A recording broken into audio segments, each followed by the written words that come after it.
Hey, salut les copains, c'est Gaz. Alors aujourd'hui un sujet un petit peu particulier. On va parler d'éconologie, d'économie et d'écologie.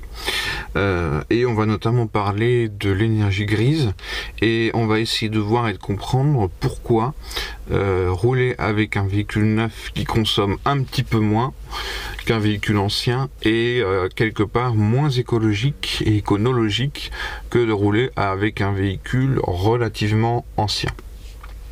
Donc déjà premièrement, pour poser les bases, on va voir qu'est-ce que c'est que la définition de l'énergie grise.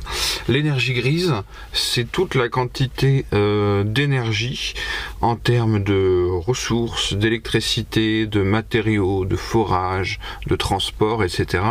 qui a été dépensée pour la fabrication d'un véhicule. Donc là, pour poser les bases, je vais lire la description de Wikipédia qui est assez complète. L'énergie grise ou énergie intrinsèque est la quantité d'énergie consommée lors du cycle de vie d'un matériau ou d'un produit. Donc la production, l'extraction, la transformation, la fabrication, le transport, la mise en œuvre, l'entretien, le recyclage à l'exception de notables utilisation. Bref, donc ce qu'ils disent surtout, c'est que c'est une énergie qui est cachée et indirecte. On va prendre des exemples concrets.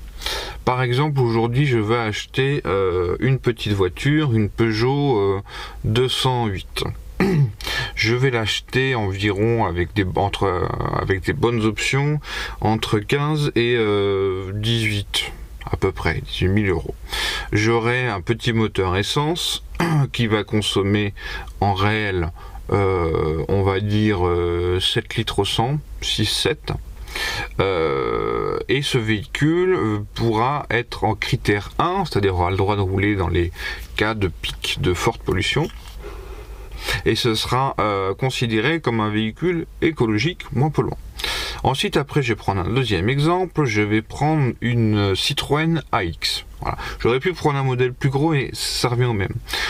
À partir de 1992, tous les véhicules essence sont obligatoirement catalysés. C'est-à-dire que le catalyseur, c'est comme une espèce de grosse boîte de conserve avec des métaux précieux qui vont permettre de transformer certains gaz et particules en gaz moins nocifs. Donc cette Citroën AX, en ville, peut-être, elle va faire 8 litres, par exemple. Donc je vais faire entre 1 et 2 litres de plus en consommation. Sauf que la grosse différence, c'est que l'énergie grise a déjà été dépensée et digérée entre guillemets par le système, vu que le véhicule existe déjà. Alors que si j'achète un véhicule neuf, eh ben, il y a l'énergie grise qui doit être prise en compte et qui fait partie du cycle de pollution du véhicule. Ça, c'est quand même très important à voir.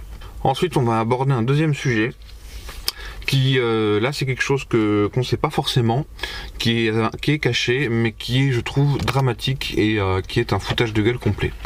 C'est-à-dire que, de manière épisodique, le gouvernement met en place des primes à la case, des primes à la conversion, des reprises avec des bonus, etc. Enfin bref, l'État incite les conducteurs à rouler en véhicules récents et emmerde ceux qui roulent avec des véhicules relativement anciens.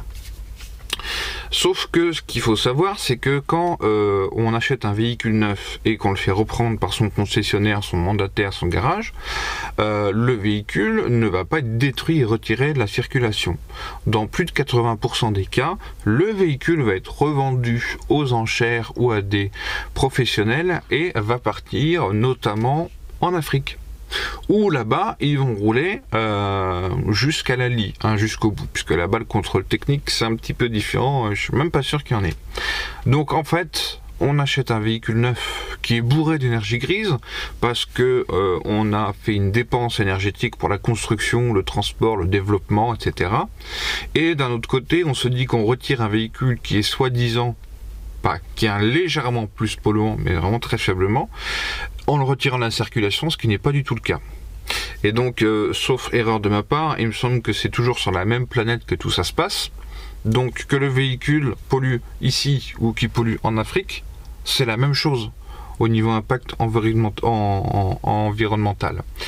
Donc c'est complètement débile, et surtout c'est complètement artificiel de croire qu'on fait une démarche écologique en faisant ça. Voilà. Ensuite, après, il y a aussi l'exception par rapport aux véhicules qui ont été mis en circulation avant 1990, puisque là, il n'y avait pas de catalyseur, il y avait des carburateurs, et c'est vrai, on peut dire que la pollution était quand même un petit peu plus importante, notamment pour les vieux véhicules diesel. Suffit de passer derrière, c'est dégueulasse. Donc pour en revenir à ces véhicules qui sont avant 1990, effectivement, ils sont un peu plus polluants. Ensuite, après, au niveau de la pollution, l'État et les organismes se concentrent uniquement sur le CO2, ce qui est parfaitement débile. Par exemple, moi, je rejette du CO2, je vais me mettre une taxe peut-être. Voilà. La pollution, par exemple, quand on voit le halo autour de Paris, des fois Lyon ou d'autres grandes mégalopoles, on voit un nuage noir, une brume sur la ville, c'est pas le CO2, c'est les particules fines, les NOx, etc. Et il faut savoir aussi que les nouveaux véhicules qui sont downsizés sont extrêmement polluants. Donc ça, ce sera le point suivant qu'on aborde. Donc, le fameux point sur les véhicules downsizés. Downsizé, ça veut dire qu'on réduit la taille. Par exemple, imaginons qu'avant, on avait un moteur de 2 litres qui faisait 120 chevaux. Et ben aujourd'hui, on va avoir la même puissance avec des moteurs beaucoup plus petits, comme des 1,4 litre. Et on y ajoute un turbo et on a des taux de compression très élevés. Pour taux de compression, je vais pas vous faire un petit discours là-dessus parce qu'il y a beaucoup de youtubeurs qui ont fait ça bien mieux que moi. C'est pas ma spécialité. Donc, quel est le problème avec ces moteurs ?